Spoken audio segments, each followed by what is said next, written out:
So it's time to welcome our speaker, the newly Reverend, relatively, Lily Sandberg, and newly married in September. Congratulations, Lily.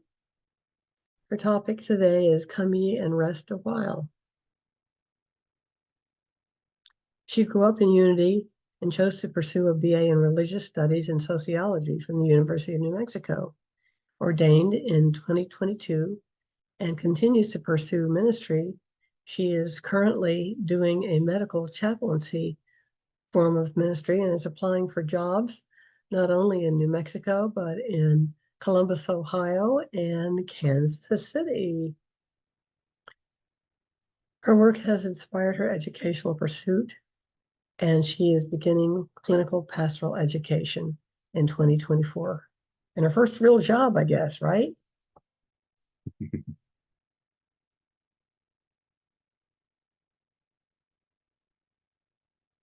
Well, you got another slide for me there? I guess it's Lily now. Oh, there's Doug. He is here.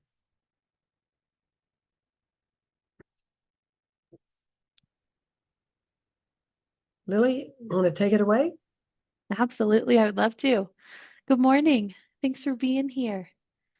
I have realized that part of being a Unity minister is sometimes bringing in Unity education and um, Unity authors that we might not know about. So most people who have been in Unity a bit or have been into a Unity church probably know Charles and Myrtle Fillmore. Those are the obvious ones, the co-creators of our movement. If I ask you who else was in Unity at the formation of Unity, who else might you say? There's a bunch of people that created Unity, not just the Fillmores, but one of the people that I want to highlight today that's actually been very important in my spiritual path is May Rowland. Just from a show of hands, virtual or physical, who knows May Rowland? Just if I say that name, a few people who went to ministerial school. That's about what I thought. So I'm going to give you a little bit of bio about May Rowland, and I'm going to set up what today looks like. So she was born Clara May Rowland in 1890. May Rowland is possibly one of the most revered people in Unity, yet she is not very well known in most circles. Her father was a Kansas City businessman who embraced the teachings of practical Christianity from very early Fillmore. He was part of the infancy of the Unity movement. As a result of that being her father, she decided to pursue a job with the Fillmores. The joke was her father had loaned the Fillmores money to buy the first property of the Unity movement and actually taught at the school. So this was kind of early Unity nepotism in the best way. But she came to work for the Fillmores only a year after finishing high school and was brought in to help the Fillmores, who by the time she was there were in their 60s and wanted someone to oversee the rapidly growing healing ministry, which is one of the pillars of the Unity movement. In his book, The Unity Movement, Neil Vale said Rowland would first go to Charles Fillmore to help with difficult healing letters that came in. After a few times of providing her with the help she requested, Charles Fillmore finally said to her, "The Christ mind is in you. Use it." At age 26, she went on to be the longest serving director of Silent Unity to date, 55 years. Wow. This for me was not only a very young woman in the Unity movement, but to this day, longest serving director of Silent Unity of 55 years. She saw Silent Unity from 1916 to 1971.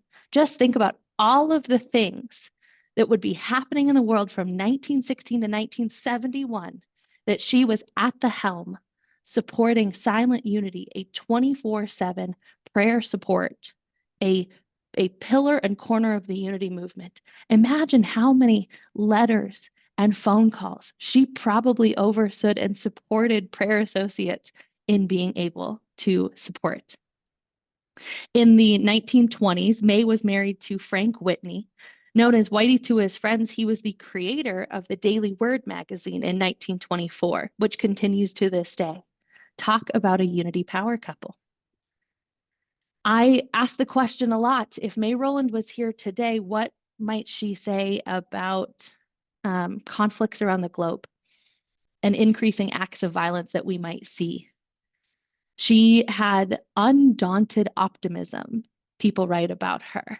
She would say, have you realized that there are people in every nation on the earth who love all humanity? People who are seeking to bring peace, understanding, and brotherhood into the world which we live? No leader nor group of leaders can thrust peace upon us. It is first an individual matter. May Rowland said these words, followed by, faith is never passive. Do not delude yourself. Get busy. I think if May Rowland was here today, she would have a lot to say. And so coming from the idea of that there are people all over the world who want to bring peace, but we have to be an active part. That has been a part of my ministry inspired by May Rowland's life and work. And so I wanted to bring a piece of May Rowland's writing today to kind of be the foundation to fully experience May Rowland's wisdom. She wrote a fair amount in her time as the director of Silent Unity, but the piece that I want to highlight today is called Come Ye Apart Awhile.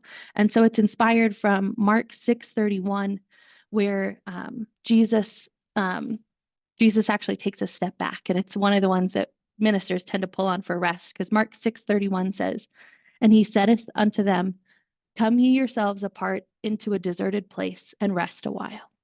And so today what we're going to do is have an experience of what she calls a two-step prayer realization. And so it starts with full relaxation of the body, followed by affirmations that connect us to our Christ spirit within. One of the caveats I will always give before an extended meditation is we each have our own meditation threshold, depending on how new we are to long-term meditation or how devoted we are to a practice. So some of this may feel like, oh my gosh, this is so long. When will she stop talking? And that is okay. Growing up in Unity, there was a lot of time in my childhood where I'd hit probably 90 seconds and turn into a wiggling worm that I was like, I don't want to sit here in the quiet anymore. So if you turn into that wiggly worm of an adult, I invite you to just return to the breath throughout this process.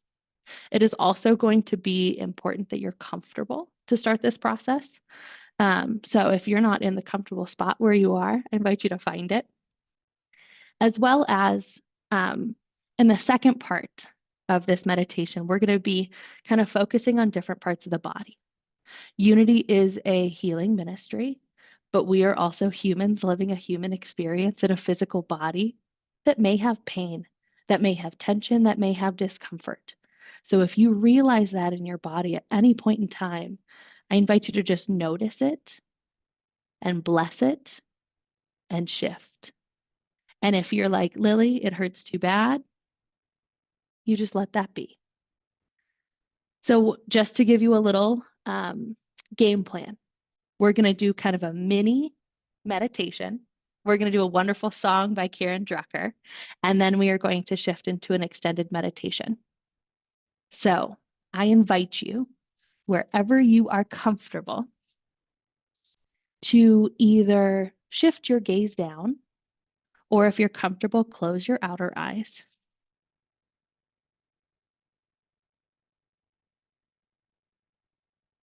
Through quiet moments of prayer, we open our minds to the wisdom which has been written on our heart all along.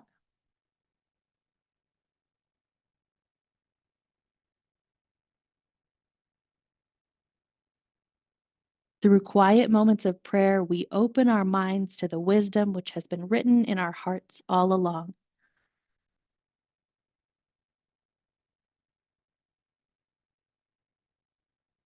If there is anything prohibiting you from being fully present in this space, I invite you to just press pause.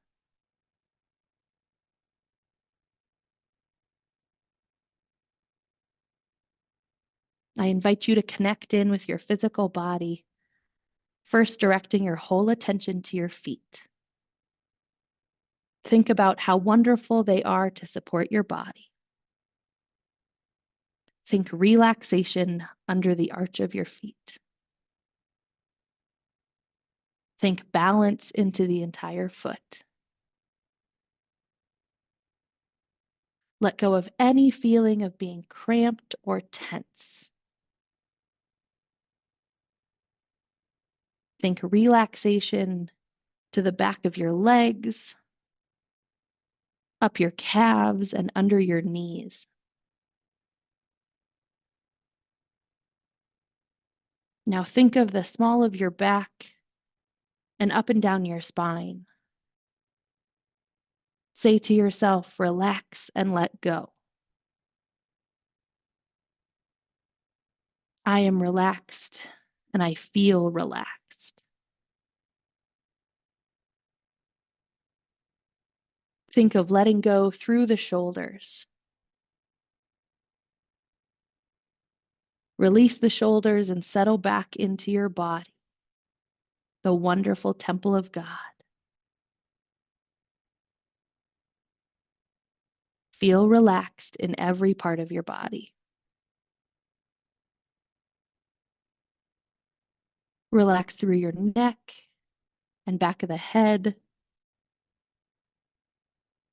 through the forehead and between the eyes. Relax and let go.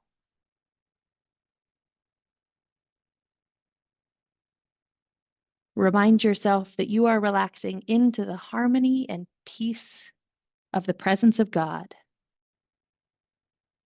that in God you live, move, and have your being.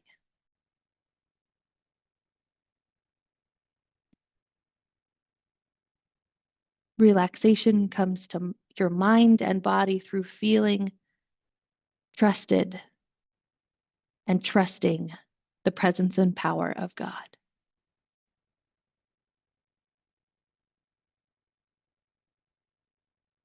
Continue with the thought of letting go of all tension, thinking especially of the throat and chest,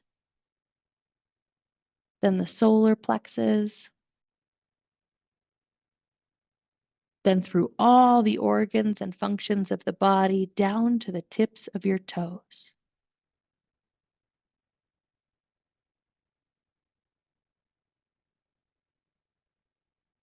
I am free from tension, stress, and strain.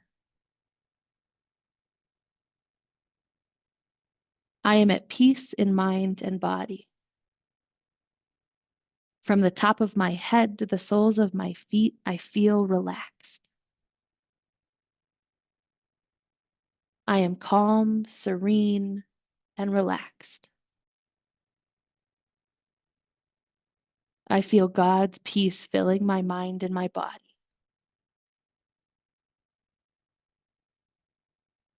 I rest in the One.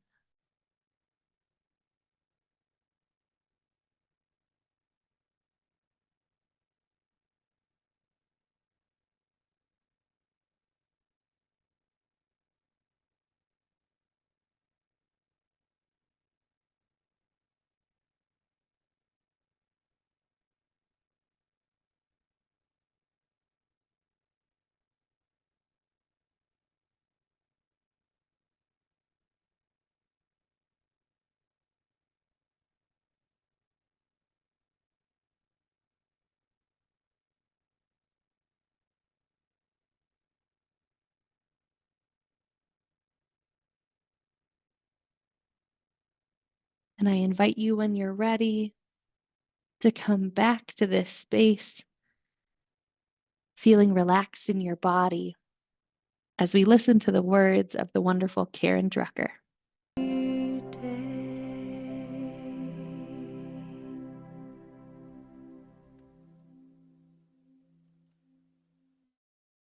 That is one of my favorite songs to accompany meditation. And so the words of May Rowland is what we just heard in this first step of relaxation. And one of the pieces I think that is important to be reminded of is surrender is most often seen for us in when we rest. That rest is necessary for whole-bodied spirituality. Our body needs rest. Our mind needs rest. Our spirit needs rest. And so, Come Ye Apart Awhile from May Rowland, she talks about when Jesus rested, which I think is important to be reminded that Jesus, the way shower, our brother, our Christ essence with a firm foundation in the human and the divine, also rested. May Rowland says, Jesus knew the value of going apart, not only from the multitudes who were following him and his disciples, but he also knew the necessity of getting away to the mountaintop to pray. If Jesus, with all of his developed spirituality and control of earthly things, knew the value of getting to himself, how much more important is it to you and me to get away from the hustle and bustle of daily living to seek the quiet place where we can relax and pray? I do not believe that Jesus' retirement from the multitudes meant merely he wanted to get away, but he understood the importance of increasing his own spiritual practice and powers through prayer. So in her process of prayer, we must relax and then we take it deeper. And what I love about May Rowland is she never points to the 5 basic unity principles, but she is bringing in all of them. That God is all good, omnipotent, ever present. She knows that when we are relinquishing, when we are surrendering, when we are resting in the power of God, we know that God is all good, all present, supporting us in all things.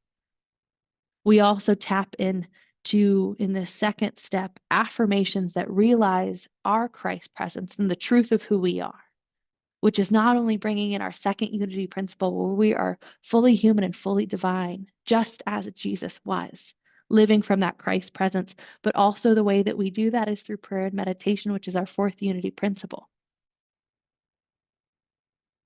And so what I love is I learn best when I experience. I could have said, all right, step 1 is we relax.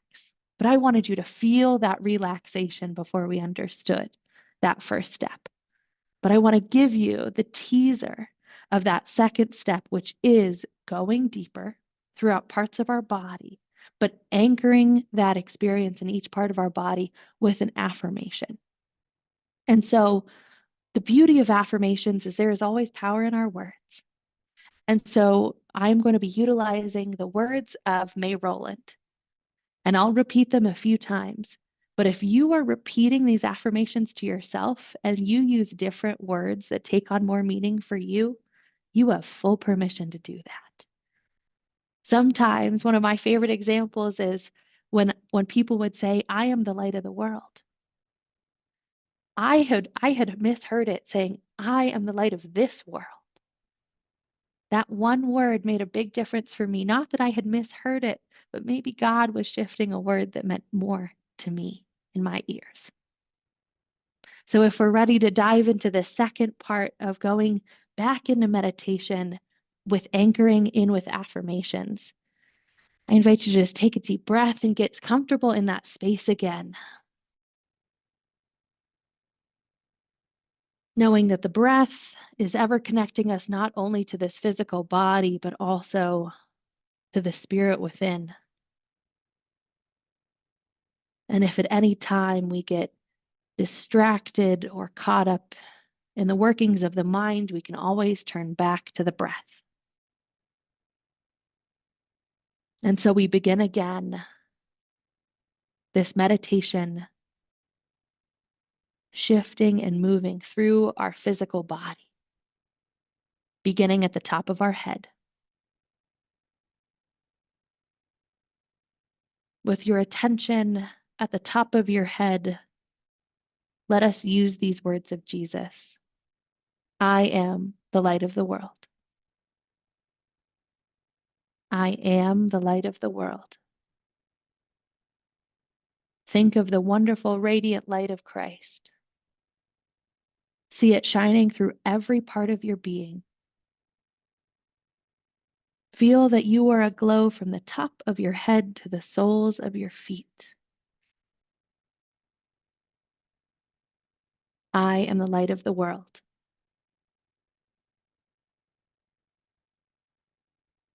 Shifting your attention to the center of your forehead between the eyes. Not my will, but thine be done. Not mine will, but thine be done.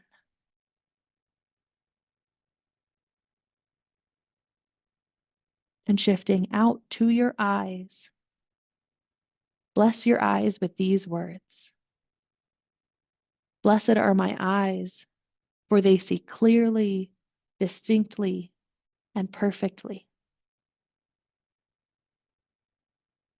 Blessed are my eyes, they see clearly, distinctly, and perfectly.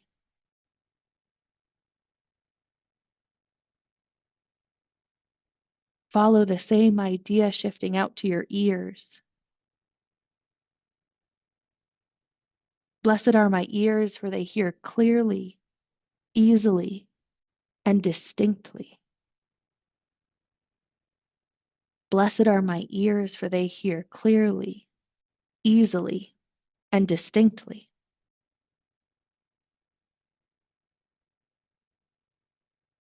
With your attention, direct it to the throat.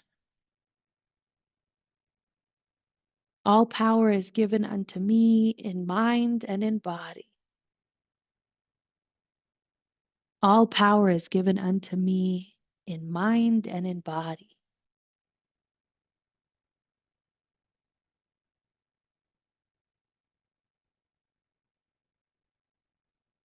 Now I invite you to shift your attention to the back of your neck. I am free with the freedom of spirit. I am free with the freedom of spirit.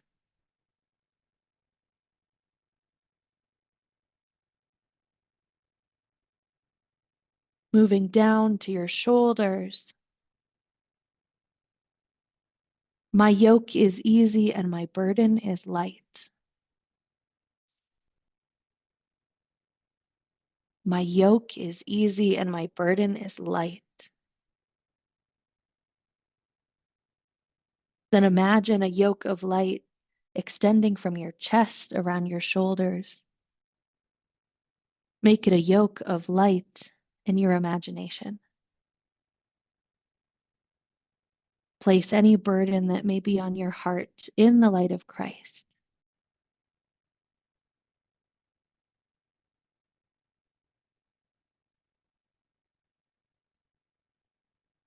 And we shift our attention to the small of our back.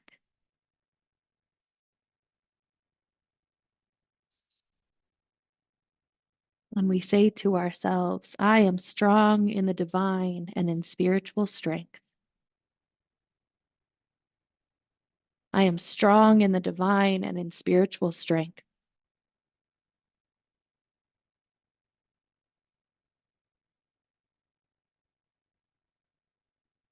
Now turning in loving through our lungs, we go to our lungs and say, there is nothing to fear. I breathe the breath of life freely and easily. I breathe the breath of life freely and easily. Breathe deeply and be at peace.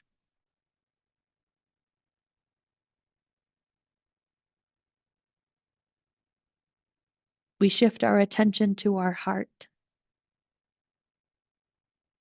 And with our attention centered at the heart, we bless this wonderful organ, intended as an instrument through which the love of God is to be expressed.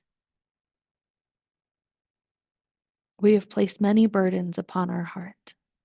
Let us free it now.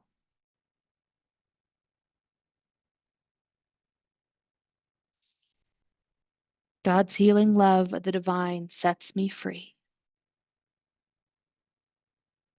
God's healing love of the divine sets me free.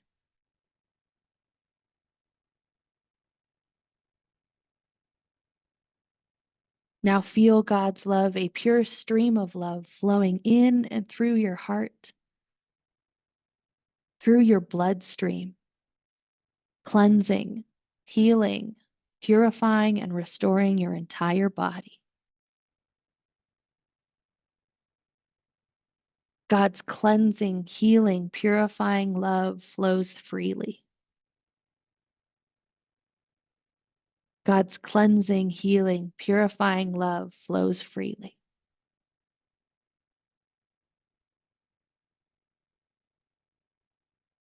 Now, I invite you to think of all the organs in your body and the functions that they do. Think of the functions of your body and affirm divine order. Divine order is established in my mind, body, and affairs. Divine order is established in my mind, body, and affairs.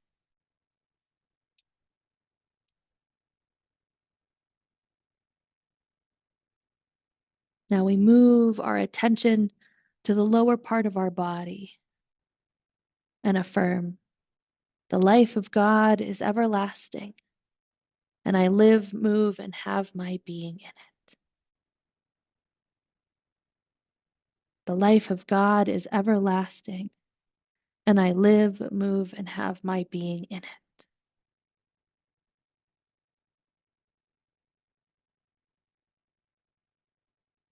Now zooming back out to our entire body,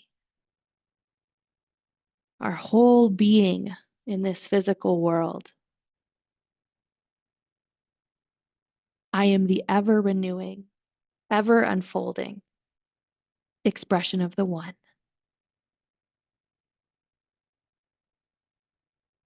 I am the ever renewing, ever unfolding expression of the One.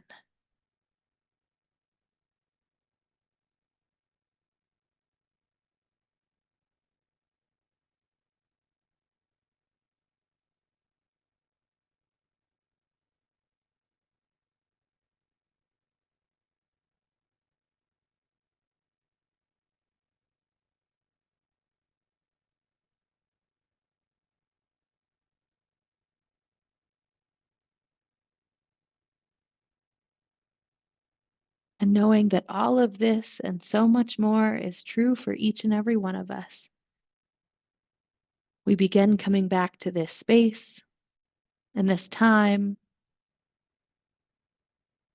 physically, spiritually, and virtually.